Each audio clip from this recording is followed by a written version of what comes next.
excited for real life. Our first speaker this morning, we're excited to have Sister Jennifer. And she's going to come and she's going to share her testimony. And to have her family with her this morning, that's awesome. All right.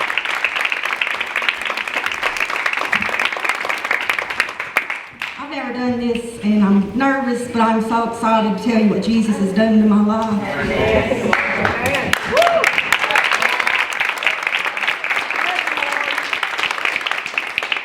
I acquired a taste for alcohol around 8 years old. My dad would let me open his beers for him. He would let me have the first few drinks. I loved the taste of it. I learned to smoke pot not too long after that. My dad taught me to inhale. He thought it was funny, his friends not so much. The abuse, I'm not quite sure when that started. It was just something that was always there. On the weekends, my brothers and I would get to go stay with our grandparents. We loved going there. They were the light of our world, and they would faithfully take us to church. But like every Sunday, the weekend was over and it was time to go back home. The abuse, as always, it was still going on. I started acting out at school. I stayed in trouble. I was caught unruly and defiant. I was hurting and I felt so all alone. I found some friends just like me. They were caught unruly and defiant too. Some of them were also hurting. We could feel alone together. For years we would drink and smoke pot. Skipping class led to skipping school, which led to a much different kind of friends and much harder drugs. Still lost, still hurting, I was feeling that emptiness with whatever and whoever could numb the pain. Now I was caught unruly, defiant, a wild child and a whore. If the shoe fit, I was determined to wear it well. I felt dirty, I felt worthless. I felt like my body or my life really didn't matter. I was eventually put in alternative school. I started sneaking out at night. I would come home at the crack of dawn, or sometimes not at all.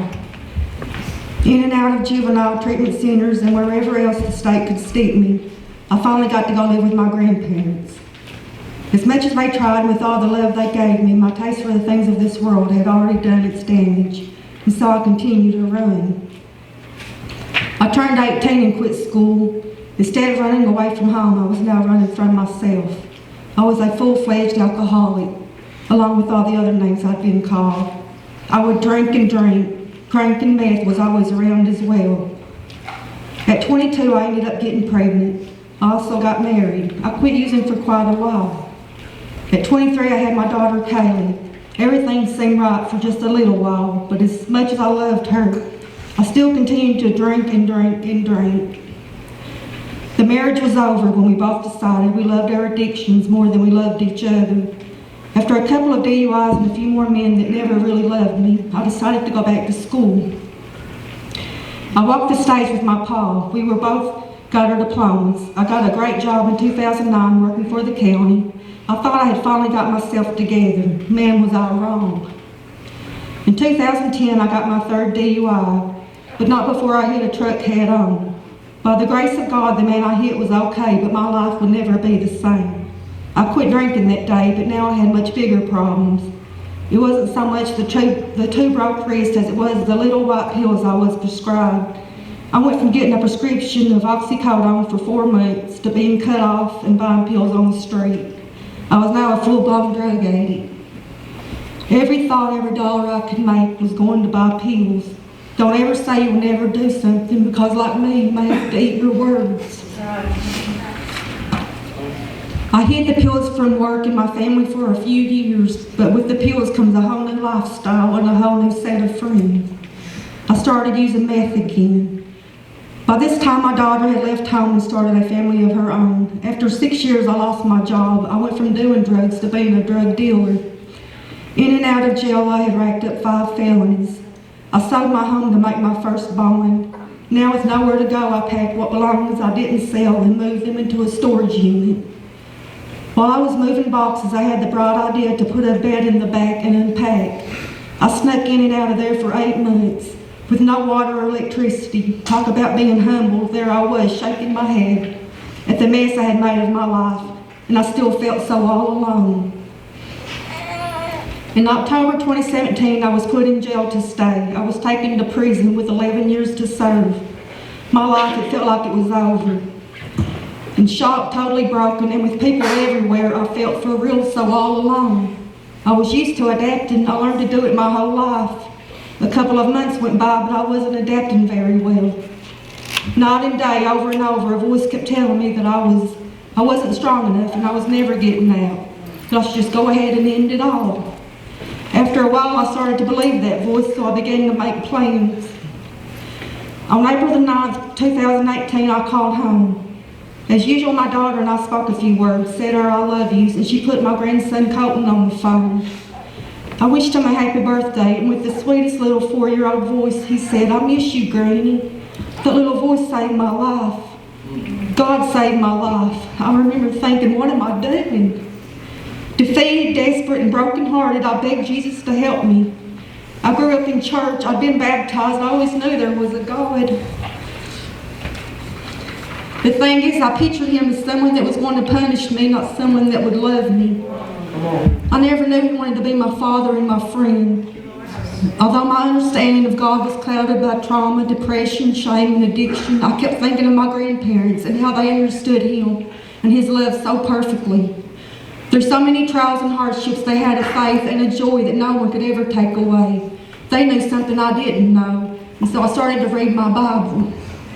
Proverbs 22:6 says, "Train up a child in the way he should go, and when he is old, he will not depart from it." I started asking questions. My eyes and my heart began to open. I started learning things that blew my mind. I started to have a relationship with Jesus, and I started to feel the love he had for me.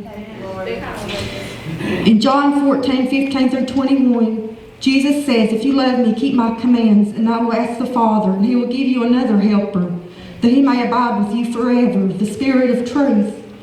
The world cannot accept him because it neither sees him or knows him, but you know him, for he lives with you and will be in you. I will not leave you as orphans. I will come to you. Before long, the world will not see me anymore, but you will see me. Because I live, you will also live. On that day, you will realize that I am in my Father, and you are in me, and I am in you. Whoever has my commands and keeps them is the one who loves me. The one who loves me will be loved by my Father, and I too will love them and show them myself to them." In awe, I read those words and thought, wow, now this is the best news I've ever heard. When I realized I had the Spirit of God actually living right inside of me, I knew I would never be alone again. I started running as fast as I could to God and not away from him. There he was, right there in my whole life. There I was in prison with a peace and a joy that no one could take away. I was more free than I had ever been. I knew as long as I had Jesus, I had all I would ever need. After only 2 years, God opened those prison doors. I have been out a little over 2 years now. Although I did Suboxone a few times in prison when I was still struggling, I haven't touched meth or pills in 4 years, and I have never.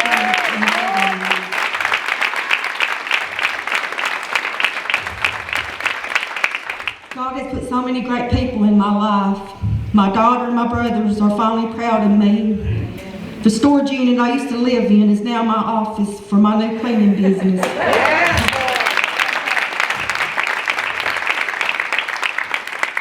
I like to go there a lot just because there's memories there that I don't ever want to forget. Jesus cleaned me up from the inside out, proving that nothing or no one is too dirty, that his love and his grace can't wash me clean. I used to have lots of questions about my life, but now I'm at peace knowing that God has all the answers.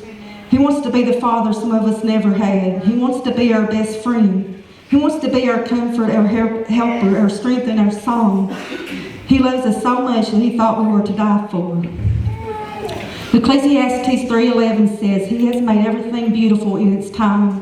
He has also set eternity in the human heart, yet no one can fathom what God has done from beginning to end. What Satan meant for death, God meant for life and for good. Jesus saved my life. He calls me his daughter, and now I will never be the same."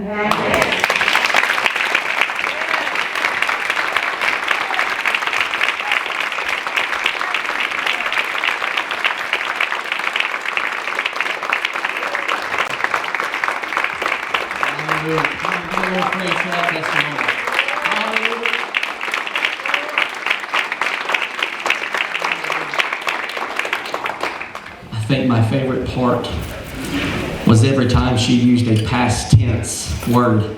Had, were, was, used to. Because the devil knows what she should have been. But God defined her differently. Amen. I'm thankful.